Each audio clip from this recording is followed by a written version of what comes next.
Okay, students. First of all, welcome again in your online class. We are starting now unit number 3. Before this, we have studied unit 1 and unit 2. Unit 1 में हमने study किया था electrostatics, जिसमें हमने charge को at rest, जब charge at rest होता है तो उससे रिलेटेड प्रॉपर्टीज हमने स्टडी की। जैसे हमने कूलम्स लॉ, मतलब एक चार्ज दूसरे चार्ज के ऊपर फोर्स एक्सर्ट करता है, उसमें हमने कूलम्स लॉ के ऊपर स्टडी किया। हमने स्टडी किया इलेक्ट्रिक फील्ड, कि एक चार्ज के चारों तरफ एक ऐसा स्पेस होता है जिसके अंदर यदि कोई दूसरा चार्ज आए तो वो फोर्स फील करता है, उस स्पेस को हम इलेक्ट्रिक फील्ड बोलते हैं। हमने इलेक्ट्रिक फील्ड निकाली due to different system of charges, single charge से निकाली, डाइपोल से निकाली, at axial line, at equatorial line, और हमने बहुत सारे चार्जेस भी लिए इकट्ठे, ग्रुप ऑफ चार्जेस, जिसके लिए हमने प्रिंसिपल ऑफ सुपरपोजिशन लगाया। उसके बाद हमने गॉस लॉ स्टडी किया। गॉस लॉ में से हमने इलेक्ट्रिक फील्ड को ही कैलकुलेट किया जब हमारे पास कॉम्प्लिकेटेड सिस्टम होता है, जैसे सिंगल चार्ज, 2 चार्ज, 3 चार्ज, ये नहीं, कॉम्प्लिकेटेड सिस्टम होता है तो हम गॉस लॉ का इस्तेमाल करते हैं। फिर हमने कैपेसिटर्स को स्टडी किया। कैपेसिटर्स में हमने किसी कंडक्टर की जो एबिलिटी है चार्ज को स्टोर करने की, उसको स्टडी किया। पैरेलल प्लेट कैपेसिटर स्टडी किया।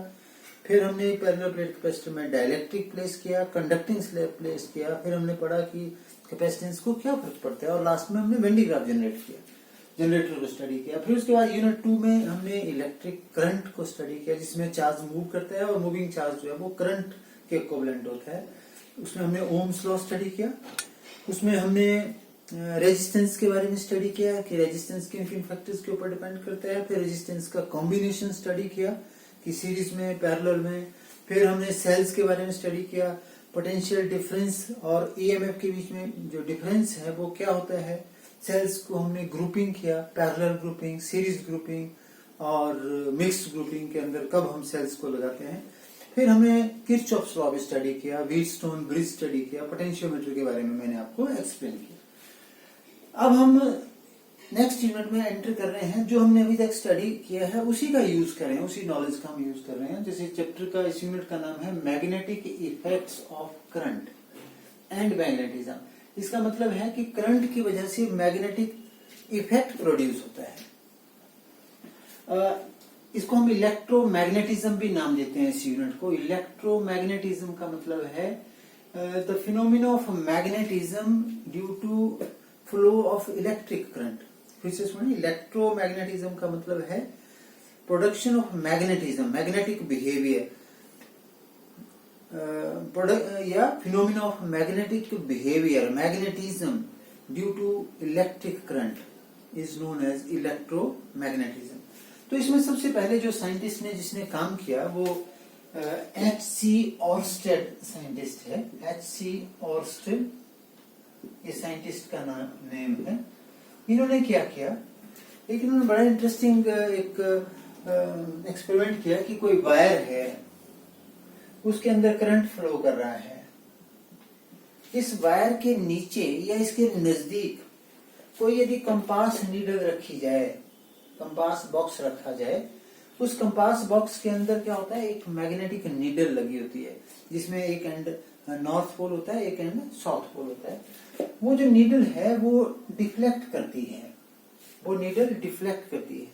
यदि हम करंट को उल्टा कर दें, पहले से उल्टा कर दें, तो ये जो डिफ्लेक्शन है इसकी डायरेक्शन भी इस तरफ को हो जाती है, मतलब डिफ्लेक्शन चेंज करती है।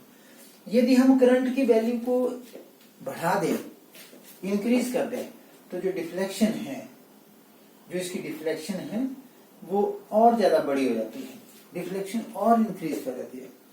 तो व्हाट इज ऑब्जर्व्ड, ये जो एक्सपेरिमेंट है ये एक्सीडेंटल एक्सपेरिमेंट है। ऑर्स्टेड एक एक्सपेरिमेंट कर रहा था अपने लैब में टेबल के ऊपर, और वायर के अंदर करंट फ्लो कर रहा था। उस वायर के नजदीक बाई चांस एक कंपास नीडल रखी गई थी। तो जैसे करंट ऑन किया गया उस वायर में से, तो जो कंपास का जो बॉक्स था, वो कंपास के बॉक्स के अंदर जो मैग्नेटिक नीडल थी वो अपनी पोजीशन से हिल रही थी।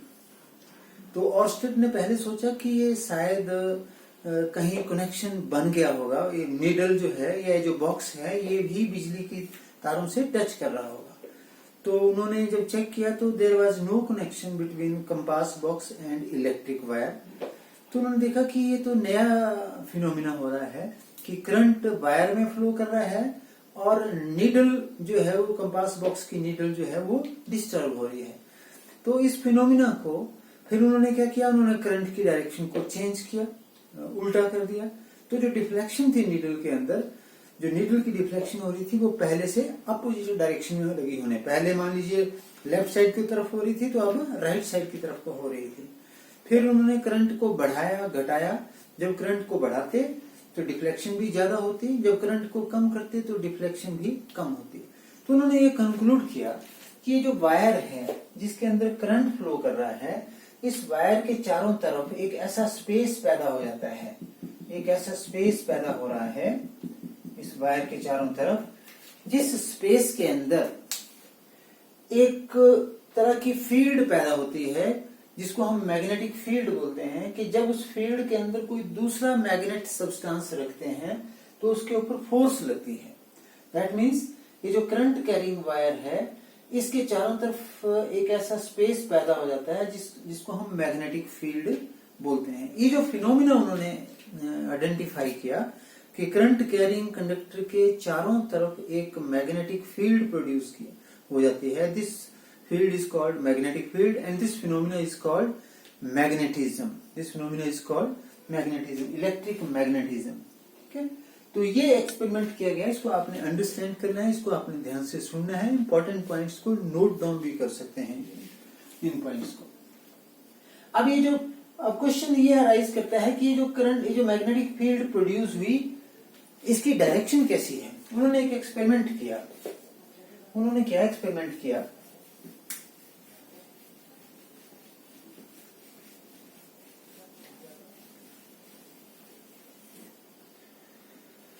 What he did, उन्होंने एक वायर ली और उस वायर में से एक पेपर में से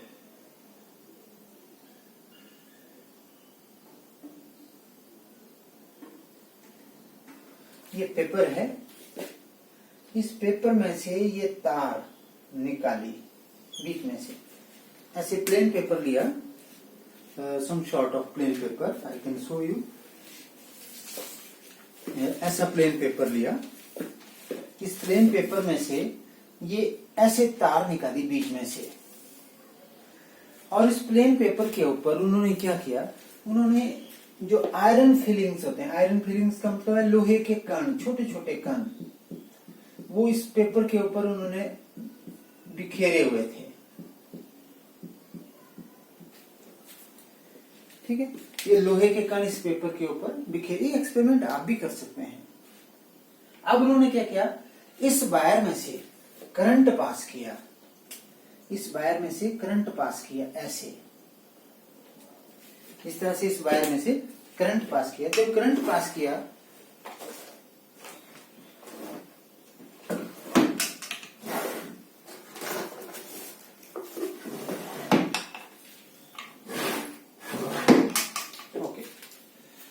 ये जो आयरन फीलिंग्स थे, दे स्टार्ट्स अलाइनिंग लाइक दिस, छोटे छोटे सर्कल्स में इन्होंने अपने आप को अलाइन कर लिया, ऐसे सर्कल्स में अलाइन कर दिया। और जो अलाइनमेंट की जो डायरेक्शन थी, इनकी जो अलाइनमेंट की डायरेक्शन थी वो इस तरफ की थी।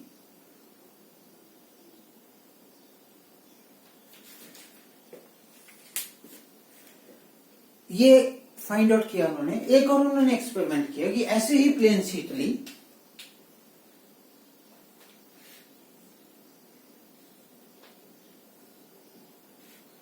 ऐसे ही एक वायर ली जो इसमें से पास कर रही है। उन्होंने कंपास बॉक्स रखना स्टार्ट किया यहाँ पे, यहाँ पे कंपास बॉक्स रखना स्टार्ट किया। कंपास बॉक्स में एक नीडल लगी होती है, जो मैग्नेटिक नीडल होती है, वो डिफ्लेक्ट कर रही थी इस तरह से, ऐसे। जब उसको आगे आगे जहां जहां रखते तो उसकी डिफ्लेक्शन ऐसे शो कर रही थी। फिर उन्होंने यहां रखा तो वो ऐसे।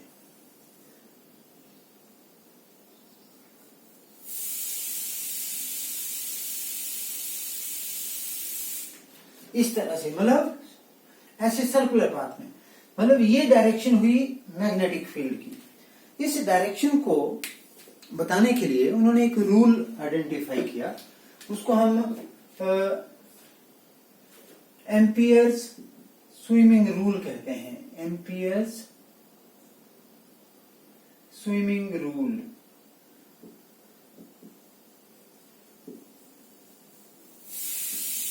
एम्पियर स्विमिंग रूल क्या है? एम्पियर स्विमिंग रूल है कि यदि आप स्विम कर रहे हो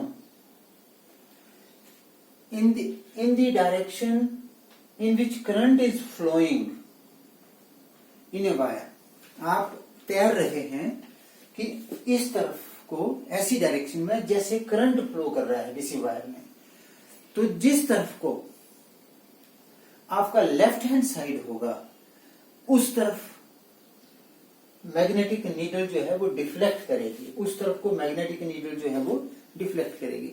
तो इसको हम इस तरह से भी लिख सकते हैं, इसको यदि आप लिखना चाहें, इसको लिख सकते हैं direction of deflection of magnetic needle, या imagine a man swimming along the conductor in the direction of current facing the needle such that current enters his feet from the north of the needle will deflect towards his left hand। जो magnetic needle की जो north है वो left hand, अब जैसे हम ऐसे तैर रहे हैं इस तरफ को, तो इस तरफ को मेरा राइट हैंड साइड है, इस तरफ को मेरी लेफ्ट हैंड साइड है। तो जो मैग्नेटिक नीडल होगी, जो यदि हम कंपास रखेंगे यहाँ पर, यदि मैं यहाँ कंपास रखता हूं तो उस कंपास की जो नीडल है वो इस तरफ को डिफ्लेक्ट करेगी, ऐसे डिफ्लेक्ट करेगी, इस तरफ को डिफ्लेक्ट करेगी। यदि मैं करंट की डायरेक्शन को रिवर्स कर दूं, ऐसे कर दूं, तो मैं किस तरफ को स्विम कर रहा हूं? मैं नीचे की तरफ को स्विम कर रहा हूं। मेरा लेफ्ट हैंड साइड अब किस तरफ को है? मेरा लेफ्ट हैंड साइड इस तरफ को है। तो जो मैग्नेटिक नीडल होगी उसकी डिफ्लेक्शन ऐसे, तो वो नीडल ऐसे होनी थी, लेकिन अब वो नीडल इस तरफ को डिफ्लेक्ट करेगी टुवर्ड्स द लेफ्ट साइड। तो इसको हम एम्पियर स्विमिंग रूल कहते हैं। एक और रूल है जिससे हम मैग्नेटिक फील्ड की डायरेक्शन को निकाल सकते हैं, उसको स्नो रूल कहते हैं। Snow rule. ये स्नो रूल क्या है? स्नो रूल है कि इफ यू आर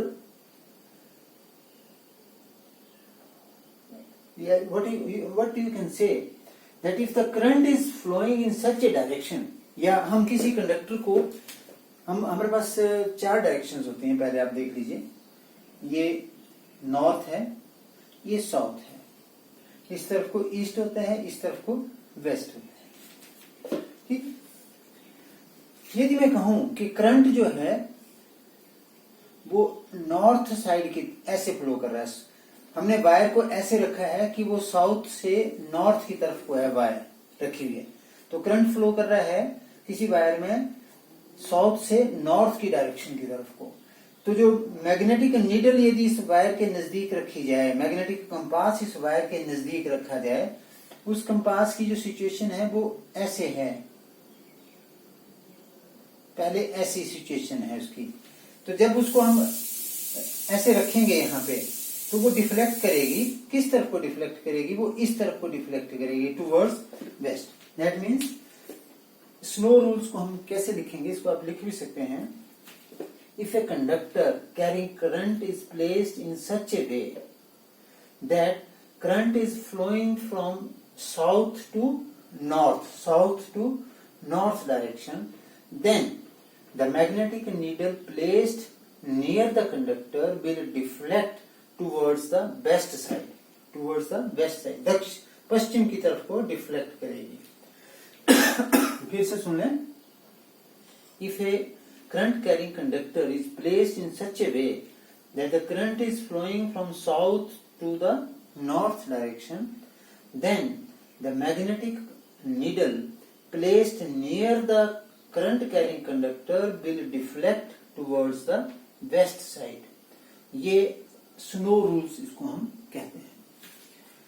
अब ये जो स्पेस है, मैंने आपको एम्पियर्स स्विमिंग रूल भी कहा कि यदि आप तैर रहे हैं along the direction of the current, तो जो मैग्नेटिक नीडल है यदि उस वायर के नजदीक रखी जाए तो वो किस तरफ को डिफ्लेक्ट करती है, towards your left hand side, आपके लेफ्ट हैंड साइड की तरफ। अब ये जो आप इसको स्टडी कर रहे हैं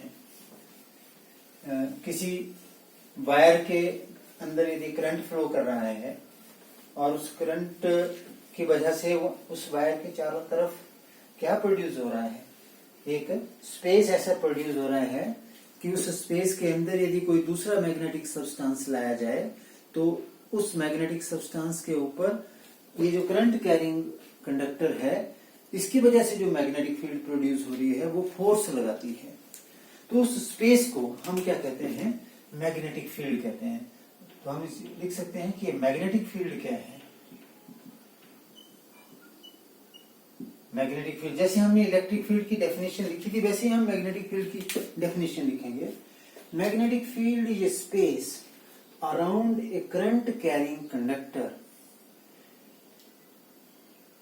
in which another magnetic substance when placed experience force that is known as magnetic field। फिर से सुन लीजिए, magnetic field is a space around a current carrying conductor in which when another magnetic substance is placed that experience force of attraction or repulsion, उसको हम magnetic field कहते हैं। Magnetic field को जो represent करते हैं, जैसे हम इलेक्ट्रिक फील्ड को किस चीज से रिप्रेजेंट करते थे, Y letter capital E, magnetic field को डिनोट करते हैं, it is denoted by B. ये भी वेक्टर क्वांटिटी है। इस बी को, B is also known as magnetic flux density. ये अभी हम पढ़ेंगे, इनके बारे में भी पढ़ेंगे। मैग्नेटिक फ्लक्स डेंसिटी भी कहते हैं इसको, और मैग्नेटिक इंडक्शन भी कहते हैं, और मैग्नेटिक इंडक्शन भी कहते हैं,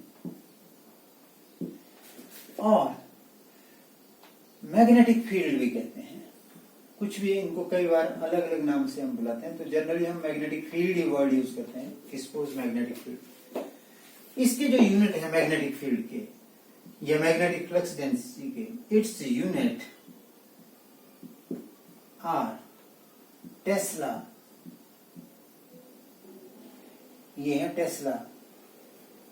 टेस्ला से आप यूज रिमेम्बर कर सकते हैं। आजकल एक इलेक्ट्रिकल कार बन रही है, और वो इलेक्ट्रिकल कार जो बनी हुई है सबसे पहले वो टेस्ला कंपनी है, अमेरिकन कंपनी है टेस्ला, उसने वो बनाई है। तो इसका यूनिट टेस्ला है, वी का यूनिट टेस्ला है।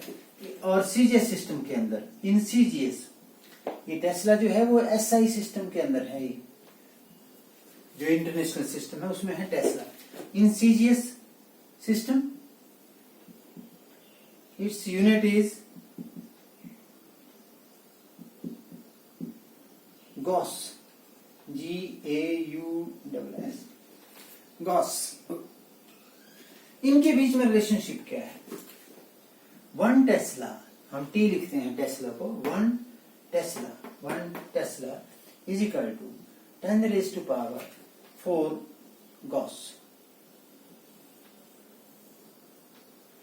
और उल्टा भी लिख सकते हैं, 1 गॉस इज इक्वल टू 10 की पावर, इधर जाएगा तो नीचे आ जाएगा, 10 की पावर -4 टेस्ला। तो यहां से आप बता सकते हैं कि बड़ा यूनिट कौन सा है, टेस्ला बड़ा है। एक टेस्ला 10,000 गॉस के बराबर है। ठीक है, तो ये इसके यूनिट है।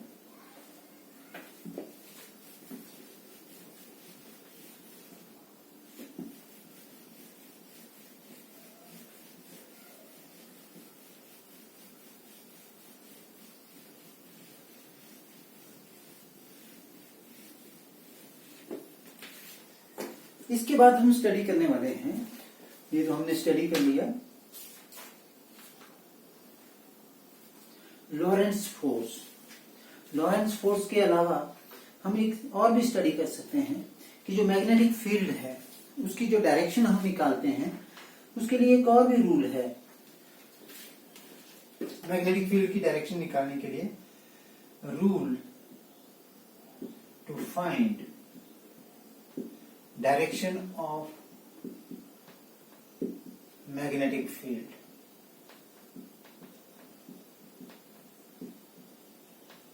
दो रूल हैं ये। एक तो हमने बताया आपको कि स्नो रूल की जो कंपास की जो नीडल है वो किस तरफ को डिफ्लेक्ट करेगी, वो बताया हमने। हमने आपको एम्पियर्स स्विमिंग रूल बताया कि यदि आप तैर रहे हैं जिस तरफ को करंट फ्लो कर रहा है तो जो यदि नीडल रखी जाएगी तो नीडल किस तरफ को डिफ्लेक्ट करेगी, आपके लेफ्ट हैंड साइड की तरफ को डिफ्लेक्ट करेगी। लेकिन यदि किसी वायर में करंट फ्लो कर रहा हो, आपने मैग्नेटिक फील्ड की डायरेक्शन निकालनी हो, तो आपके पास दो रूल हैं। पहला तो है right hand screw rule, right hand screw rule.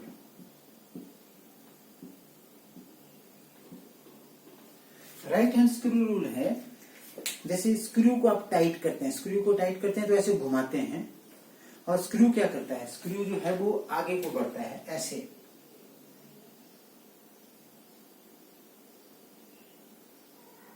ये स्क्रू है,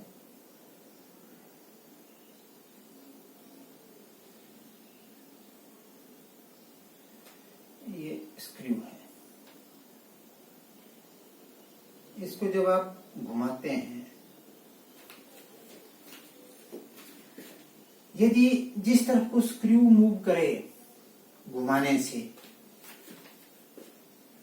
जिस तरफ को स्क्रू मूव करे घुमाने से, यदि उस तरफ को करंट हो, फ्लो कर रहा हो वायर में, तो जो डायरेक्शन है घुमाने की, जो स्क्रू को घुमाने की जो डायरेक्शन है, जो स्क्रू को घुमाने की जो डायरेक्शन है, ऐसे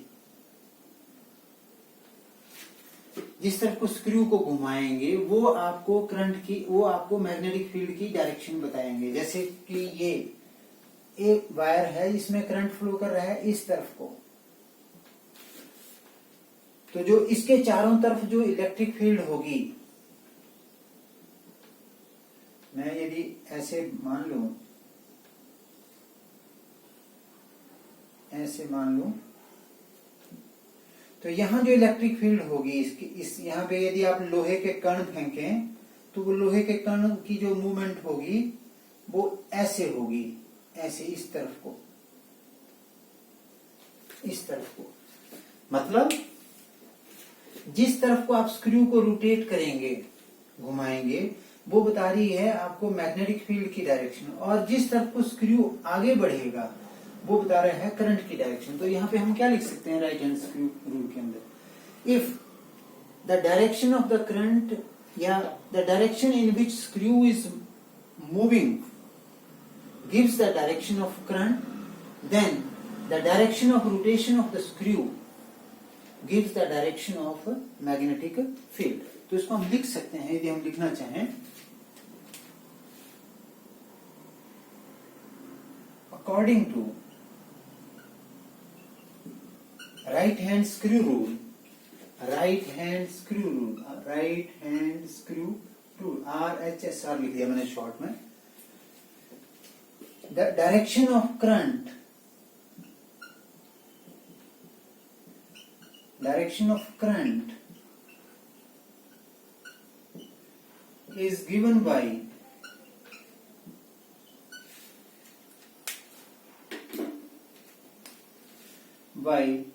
the direction in which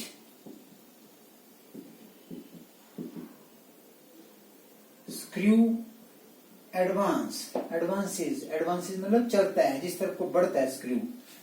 the direction of the current is given by the direction in which screw advances, then direction of magnetic field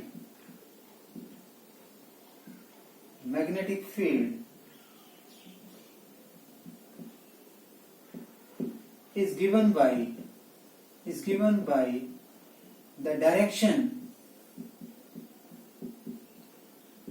of rotation of screw. इसको फिर से समझें, ये जस्ट एक डेफिनेशन है, इसमें वर्ड्स आगे पीछे हो जाते हैं। जिस तरफ को स्क्रू एडवांस करता है, यदि वो करंट की डायरेक्शन हो, तो जिस तरफ को स्क्रू को घुमाते हैं, घुमाने की डायरेक्शन क्या बताएगी आपको? मैग्नेटिक फील्ड की direction. This is one rule. दूसरा रूल है right hand thumb rule. Right hand thumb rule.